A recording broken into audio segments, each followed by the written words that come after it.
ಮಠದ ಕುರುಬ್ರಟ್ಟಿ ಗ್ರಾಮದ ಅಂಗನವಾಡಿ ಎ ಕೇಂದ್ರದಲ್ಲಿ ಆರೋಗ್ಯ ಇಲಾಖೆ ವತಿಯಿಂದ ದೈನಂದಿನ ಲಸಿಕಾ ಕಾರ್ಯಕ್ರಮ ಹಮ್ಮಿಕೊಳ್ಳಲಾಗಿತ್ತು.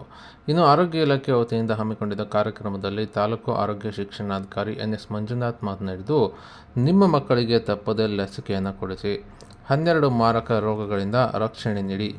ಮಕ್ಕಳಿಗೆ ಲಸಿಕೆಗಳು ಎದೆ ಹಾಲಿನಷ್ಟೇ ಮಹತ್ವವುಳ್ಳದಾಗಿವೆ. ಬಿಟ್ಟು ಹೋಗಿರುವ ಲಸಿಕಾ ದಿನಚರಿಯನ್ನು ಸರಿಪಡಿಸಿಕೊಳ್ಳಿ ಎಂದು ತಿಳಿಸಿದರು.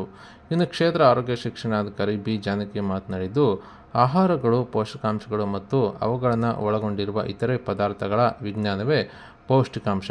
ಇಷ್ಟೇ ಅಲ್ಲದೆ ಆಹಾರ ಸೇವನೆಯ ಜೀರ್ಣಕ್ರಿಯೆ, ಹೀರಿಕೊಳ್ಳುವಿಕೆ, ಪಚನ ಮತ್ತು ವಿಸರ್ಜನೆ ಇವುಗಳನ್ನು ಒಳಗೊಂಡಂತೆ ದೇಹದ ಒಳಗಿನ ಕ್ರಿಯೆಗಳ ವಿಜ್ಞಾನ. ವಿಶ್ವ ಆರೋಗ್ಯ ಸಂಸ್ಥೆಯ ಪ್ರಕಾರ ಪೌಷ್ಟಿಕಾಂಶ ಮತ್ತು ಸಮತೋಲಿತ ಆಹಾರ ಇವುಗಳ ನಡುವಿನ ವ್ಯತ್ಯಾಸವನ್ನು ಗುರುತಿಸುವುದು, 5 ವರ್ಷದ ಒಳಗಿನ ಮಕ್ಕಳಲ್ಲಿ ಕಂಡುಬರುವ ಸಾಧಾರಣ ಅಪೌಷ್ಟಿಕತೆ, ತೀವ್ರ ಅಪೌಷ್ಟಿಕತೆ, ಕುಂಠಿತ ಬೆಳವಣಿಗೆಗೆ ಮಾಪನಗಳನ್ನು ಹೇಗೆ ಮಾಡಬೇಕು ಎಂದು ತಿಳಿಸಿದರು. ಇನ್ನು ಹಿರಿಯ ಆರೋಗ್ಯ ಸುರಕ್ಷತಾ ಅಧಿಕಾರಿ ಕಾತ್ಯಾಯನಮ್ಮ ಅವರು ಮಾತನಾಡಿದ್ದು, ಲಸಿಕೆ ವೇಳಾಪಟ್ಟಿಯನ್ನು ತಾಯಂದಿರಿಗೆ ವಿವರಿಸಿದರು. ಇನ್ನು ತಾಯಿ ಕಾರ್ಡ್ ಉಪಯೋಗದ ಬಗ್ಗೆ, ಮಹತ್ವದ ಬಗ್ಗೆ ತಿಳಿಸಿದರು. ಇನ್ನು ಆರೋಗ್ಯ ಸುರಕ್ಷತಾಧಿಕಾರಿ ಶಿಲ್ಪಾ 8 ಮಕ್ಕಳಿಗೆ ವಿವಿಧ ಲಸಿಕೆಗಳನ್ನು ನೀಡಿದರು.